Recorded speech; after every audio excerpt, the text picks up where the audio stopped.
Hello traders, basic to advance option selling course में आपका स्वागत है। आज के इस पार्ट में मैं आपको बताने जा रहा हूँ concept of profit in option selling. आपने ये तो सुना ही होगा कि ऑप्शन बायर की जो प्रॉफिट की पॉसिबिलिटी होती है वो बहुत कम होती है, लेकिन ऑप्शन सेलर की प्रोबेबिलिटी ऑफ प्रॉफिट बहुत ज़्यादा होती है। तो उसी चीज़ को, उसी कॉन्सेप्ट को आज इस वीडियो में समझने वाले हैं कि कैसे ऑप्शन सेलर के प्रॉफिट बनाने के चांसेस बहुत ज़्यादा होते हैं। मैं आपको बताने जा रहा हूँ कि ऑप्शन के जो प्रीमियम होते हैं और उनका जो स्ट्राइक प्राइस होता है वो कैसे बनाया जाता है। तो स्ट्राइक प्राइस क्या होता है कि जैसे मान लीजिए कि निफ्टी चल रहा है 22,000 रुपये, तो मैं सारी चीज़ें 22,000 के हिसाब से ही कैलकुलेट करके बताऊंगा। तो जितने भी स्ट्राइक होते हैं उनका जो प्राइस है वो कैसे डिसाइड होता है, मैं आपको वो चीज़ें बताता हूँ। तो कोई भी स्ट्राइक में जो उसका प्राइस होता है वो दो चीज़ों से मिलकर के बना होता है। एक होती है इंट्रिंसिक वैल्यू और दूसरी होती है टाइम वैल्यू। अब मैं आपको ये बताता हूँ कि इंट्रिंसिक वैल्यू और टाइम वैल्यू क्या होती है। तो जैसा कि मैंने आपको बताया कि निफ्टी का स्पॉट प्राइस अभी 22,000 रुपये चल रहा है, तो सबसे पहले मैं आपको ये बताता हूँ कि इंट्रिंसिक वैल्यू क्या होती है। तो इंट्रिंसिक वैल्यू वो वैल्यू होती है जो स्पॉट प्राइस से और स्ट्राइक प्राइस का डिफरेंट होता है, वही इंट्रिंसिक वैल्यू होती है।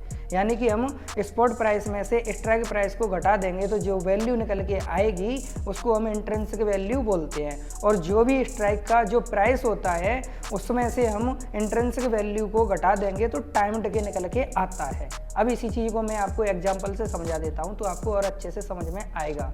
अब मान लीजिए कि निफ्टी चल रहा है 22,000 रुपये और मैं 21,800 की कॉल को ले लेता हूँ। तो 22,000 में से माइनस करेंगे हम 21,800 को, तो 21,800 की जो कॉल है उसकी इंट्रिंसिक वैल्यू निकल के आएगी 200 रुपये। और 21,900 की जो कॉल है उसमें से हम 22,000 में से माइनस कर देंगे 21,900 को, तो 21,900 की कॉल की जो इंट्रिंसिक वैल्यू निकल के आएगी वो 100 रुपये निकल के आएगी। अब 22,000 की कॉल की अगर इंट्रिंसिक वैल्यू की बात की जाए तो 22,000 में से माइनस करोगे 22,000 को तो आंसर आएगा 0। तो इसका मतलब क्या है कि जो स्ट्राइक प्राइस होती है और स्पॉट प्राइस होता है, तो इन द मनी के जितने भी स्ट्राइक प्राइस होंगे सिर्फ और सिर्फ उन्हीं में इंट्रिंसिक वैल्यू होती है। एट द मनी की जो इंट्रिंसिक वैल्यू होती है वो 0 होती है और OTM की तो इंट्रिंसिक वैल्यू 0 होगी ही, ये आप समझ पा रहे होंगे खुद ही। लेकिन अब मैं आपको बताता हूँ कि इस टाइम पे अगर आप ऑप्शन चेन को देखोगे तो उसमें 21,800 की जो स्ट्राइक प्राइस है उसका रेट तो चल रहा है 311 रुपये। तो ऐसा क्यों हुआ? अब मैं आपको बताता हूँ ऐसा किस लिए हुआ। क्योंकि इसमें जो इंट्रिंसिक वैल्यू है वो तो 200 रुपये है। 22,000 माइनस के 21,800 इंट्रिंसिक वैल्यू निकल के आई इसकी 200 रुपये, लेकिन इसका प्राइस चल रहा है 311 रुपये। तो बाकी का जो इसमें वैल्यू बढ़ी हुई है वो टाइम डिके की वजह से बढ़ी हुई है। तो 21,800 की जो कॉल है उसमें टाइम डिके की वैल्यू है अभी 111 पॉइंट, और 21,900 की अगर स्ट्राइक प्राइस का बात करें तो इसका रेट चल रहा है 230 रुपये, लेकिन इसमें इंट्रिंसिक वैल्यू है सिर्फ 100 रुपये।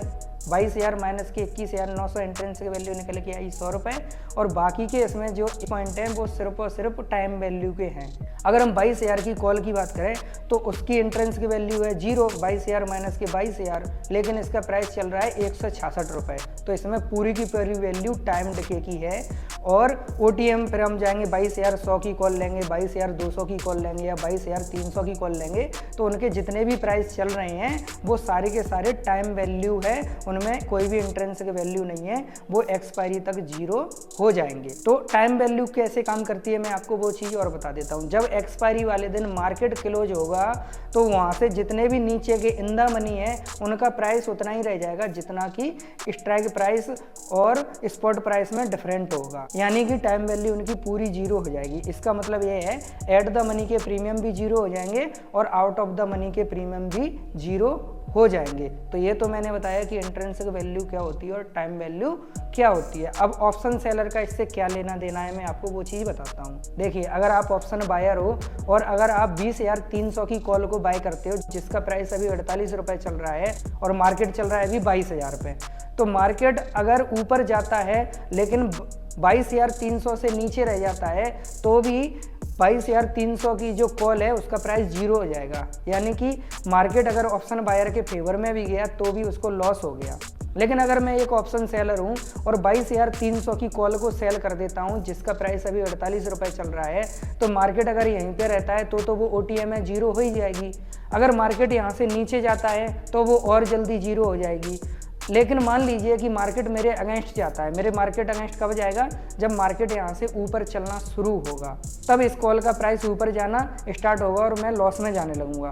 लेकिन मार्केट 100 पॉइंट ऊपर जाएगा, 200 पॉइंट ऊपर जाएगा और 300 पॉइंट ऊपर जाने के बाद भी ये 22,300 पे भी क्लोज हो जाता है तो भी मैं प्रॉफिट में रहूँगा। तो यही पावर है ऑप्शन सेलिंग की कि ऑप्शन सेलर के अगेंस्ट में भी अगर मार्केट जा रहा है तो भी वो पैसा बना लेता है।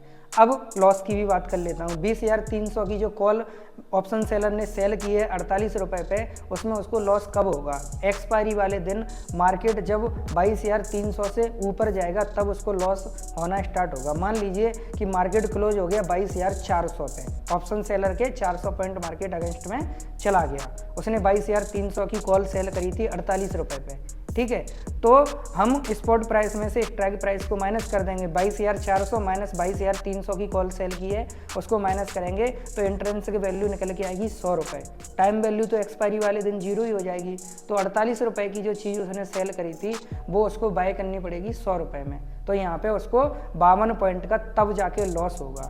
तो ऐसे ही ऑप्शन सेलिंग में पैसा बनता है कि मार्केट अगर वहीं खड़ा है तो भी पैसा बनेगा, फेवर में चला गया तो भी पैसा बना गया, थोड़ा बहुत अगेंस्ट चला गया तो भी पैसा बन जाएगा। लेकिन ऑप्शन बाइंग में आपको पता है कि मार्केट हमारे फेवर में जाना ही जाना चाहिए तब हमें प्रॉफिट होगा, अदरवाइज नहीं प्रॉफिट होगा। तो ये पावर है ऑप्शन सेलिंग की।